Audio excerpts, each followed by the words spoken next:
जय गुरु गोरखनाथ अलख निरंजन। आदेश आदेश आदेश। सभी भाइयों को राम राम।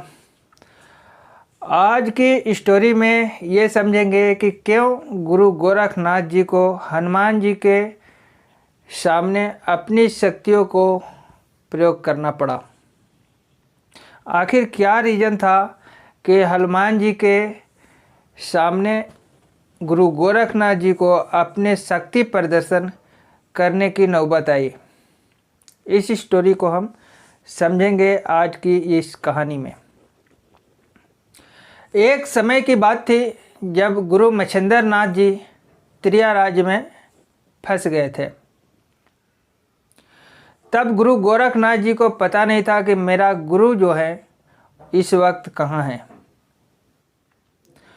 वो गांव-गांव में जा कर के पता लगा रहे थे, क्योंकि उनकी दिव्य दृष्टि जो थी वहाँ तक नहीं पहुँच पा रही थी जहाँ गुरु गोरखनाथ जी का गुरु मच्छिंद्र नाथ जी जहाँ फंसे हुए थे वहाँ पे गुरु गोरखनाथ जी का दिव्य दृष्टि नहीं पहुँच पा रही थी, क्योंकि इसका कारण ये था कि वहाँ पे हनुमान जी का पहरा था।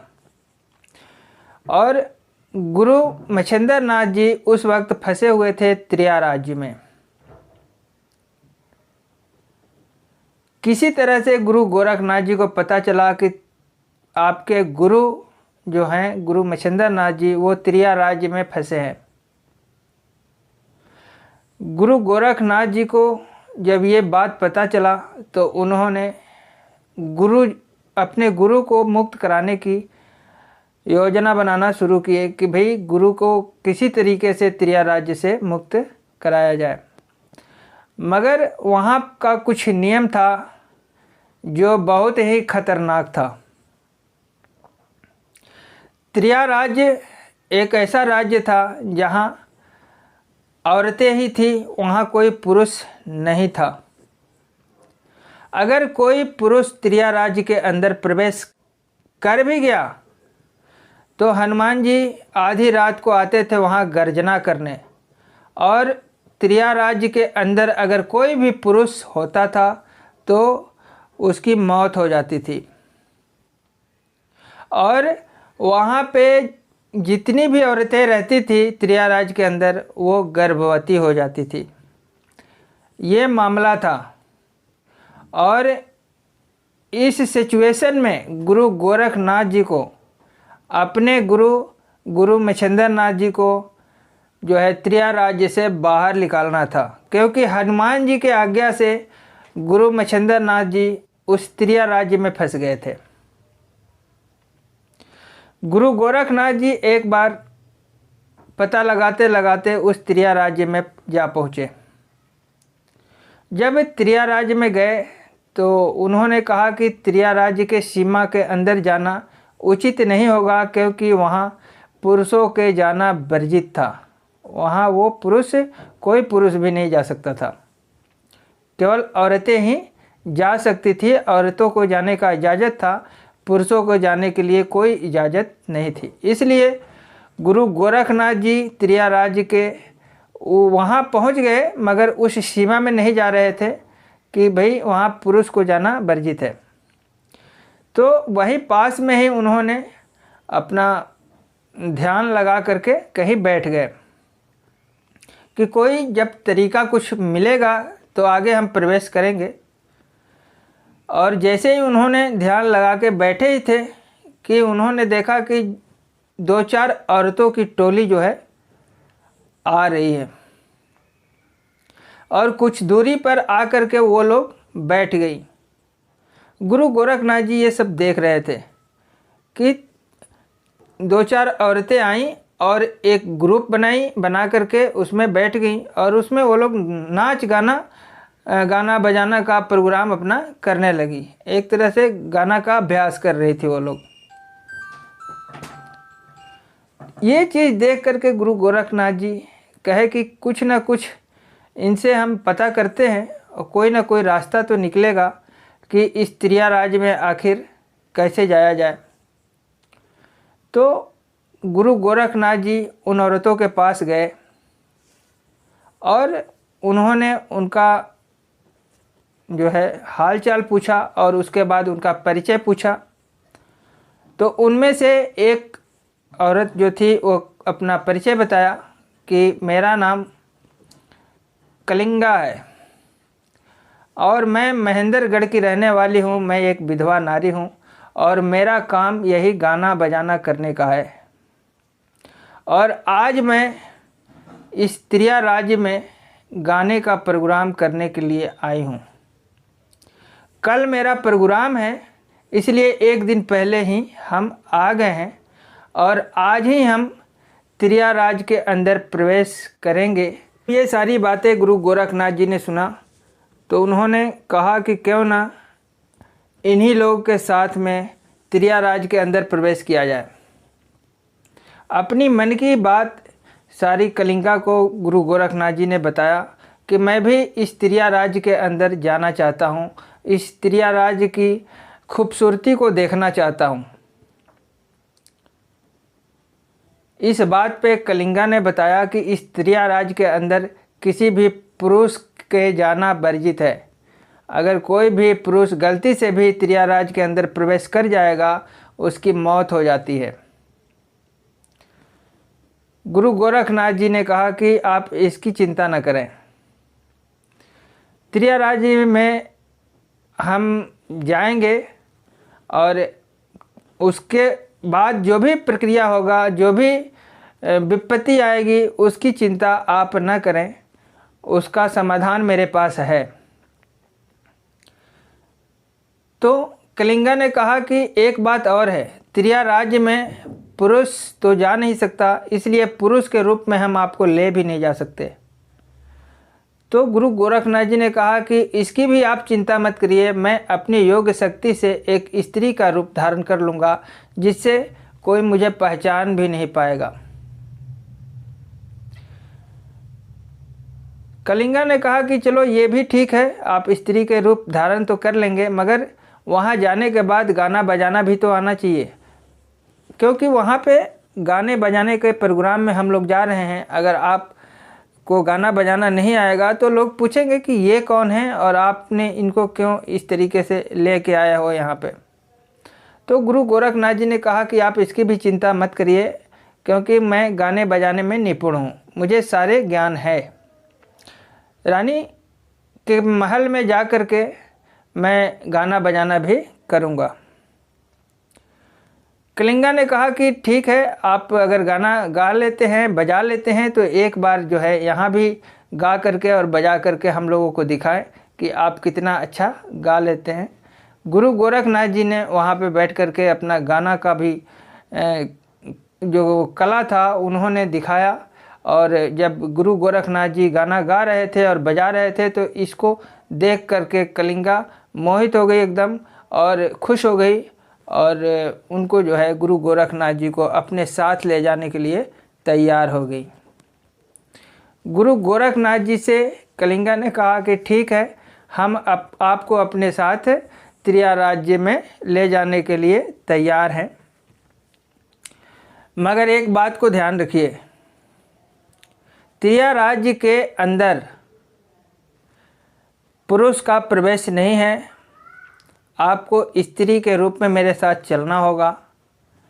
और एक बात और है, 12 बजे रात को हनुमान जी त्रिया राज्य के ऊपर आते हैं और आकर के गर्जना करते हैं आकाश मार्ग से, और त्रिया राज्य में जितनी भी औरतें होती हैं वो सारी गर्भवती हो जाती हैं, और गलती से अगर कोई पुरुष प्रवेश कर गया है तो उसकी मौत हो जाती है। गुरु गोरखनाथ जी ने कहा कि आप इसका चिंता मत करिए, बस आप हमको अपने साथ त्रिया राज्य के अंदर ले चलिए। तो कलिंगा ने कहा कि चलिए कोई बात नहीं, आप मेरे साथ चलिए। गुरु गोरखनाथ जी कलिंगा के साथ त्रिया राज्य के अंदर प्रवेश कर गए।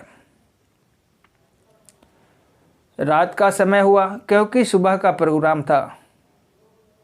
जब रात का समय हुआ तो जो कलिंगा के साथ में और भी औरतें थी वो खाना वाना खा के अपना सोने का प्रोग्राम बनाने लगी, और गुरु गोरखनाथ जी से भी कहीं कि आप भी विश्राम कर लीजिए कहीं। गुरु गोरखनाथ जी ने बताया कि मैं तो योगी आदमी हूँ, मेरा क्या सोना क्या जागना, आप लोग सोइए, हम ध्यान में हैं और मेरी चिंता करने की ज़रूरत नहीं है। क्योंकि गुरु गोरखनाथ जी को पता था कि रात को आधी रात में हनुमान जी आएंगे और हनुमान जी आके गर्जना करेंगे, और हम जो ये नारी रूप में आए हैं त्रियाराज के अंदर, तो फार्मूला ये है इसका कि अगर हनुमान जी आके गर्जना करेंगे तो यहाँ की जो नारी है, जो औरतें हैं, वो गर्भवती हो जाएंगी। अगर इसका हम कोई प्रॉपर इलाज नहीं करेंगे तो मामला गड़बड़ हो जाएगा, और अगर हम पुरुष के रूप में रहते हैं तो मौत हो जाएगी। इससे बचने के लिए गुरु गोरखनाथ जी ने 4 मंत्रों को त्रियाराज के ऊपर छोड़ दिया। 4 शक्तियों को उन्होंने आवाहन की और त्रियाराज के ऊपर छोड़ दिया। पहला शक्ति था वज्रास्त्र। पहला शक्ति उन्होंने छोड़ा था वज्रास्त्र, जो कि वज्र के समान प्रहार करने वाला था। दूसरा शक्ति था नागास्त्र।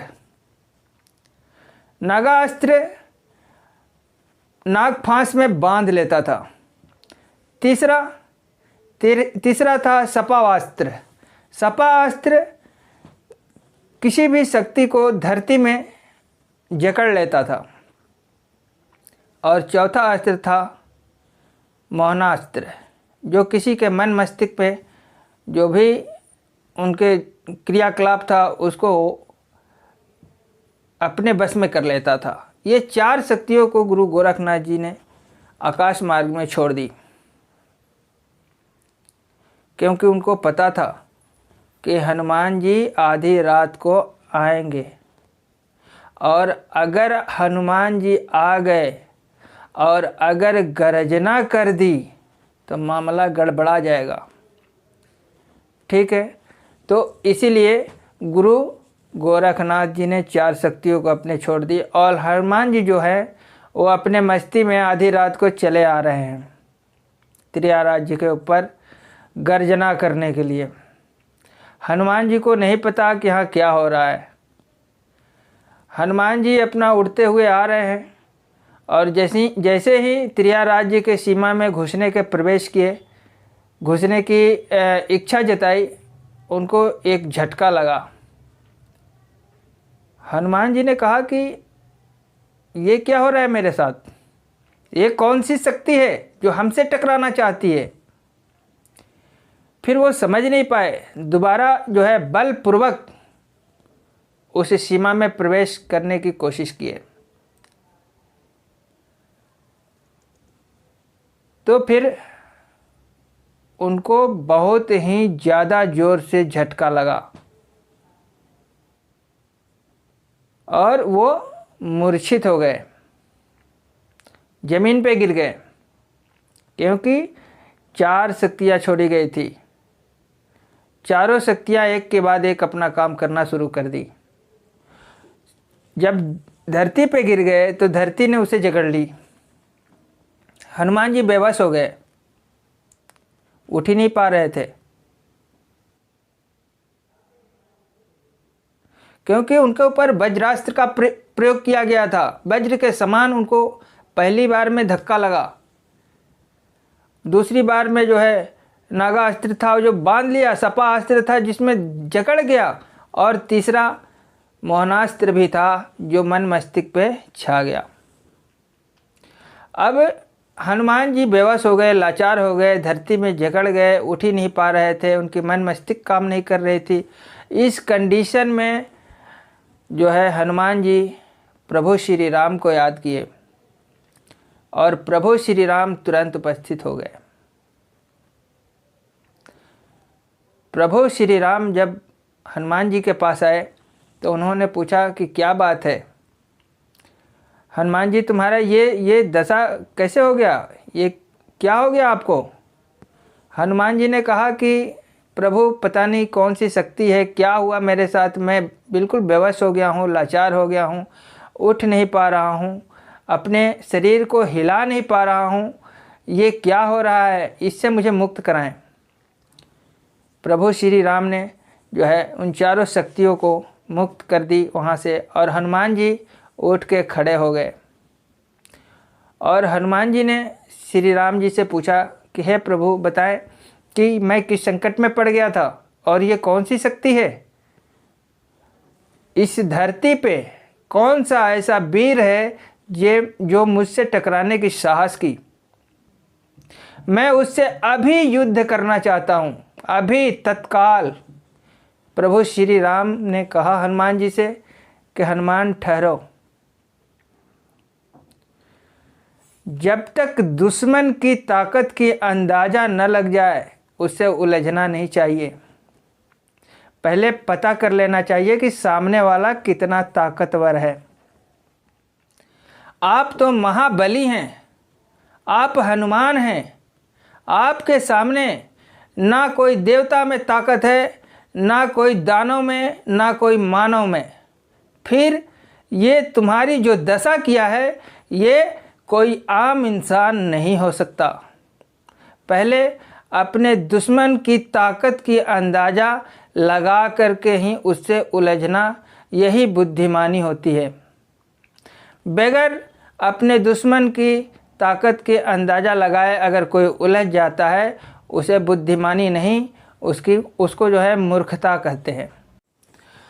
हनुमान जी ने हाथ जोड़ के प्रभु श्री राम से पूछे कि प्रभु अब आप ही बताओ कि आखिर ये जो व्यक्ति हमसे टकराया है, मेरी ये दुर्दशा की है, ये आखिर है कौन, मैं इसके बारे में जानना चाहता हूँ कि ये कौन है।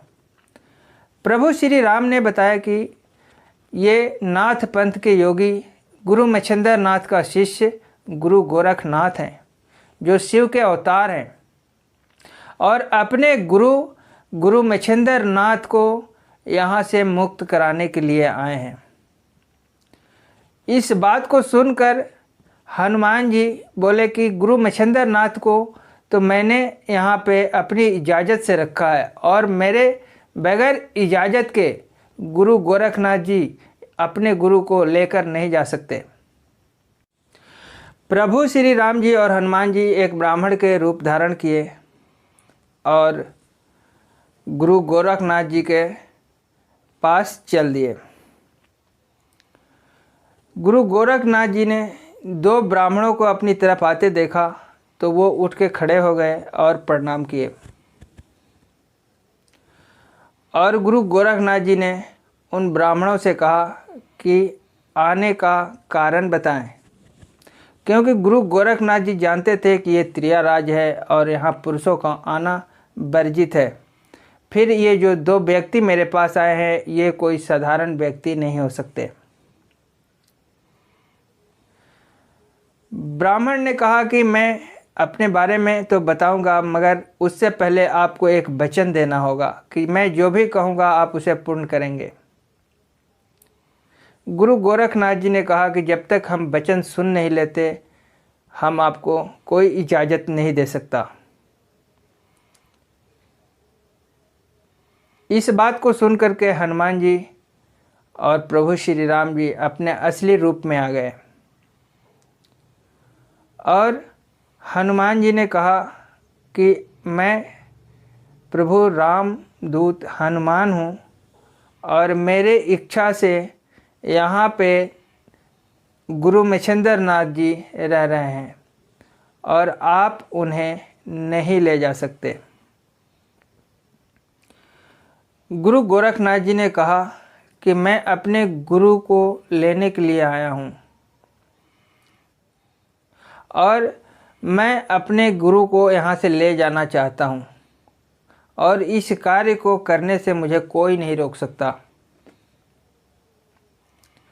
जब बात बढ़ते हुए प्रभु श्री राम जी ने देखा तो उन्होंने हनुमान जी से कहा कि हनुमान, आपने जो वचन दिए थे यहाँ रहने के लिए, राजमहल में एक राजा के रूप में गुरु मच्छिंद्र नाथ जी को आपने रखा, वो सारी चीज़ें पूरा हो चुकी है।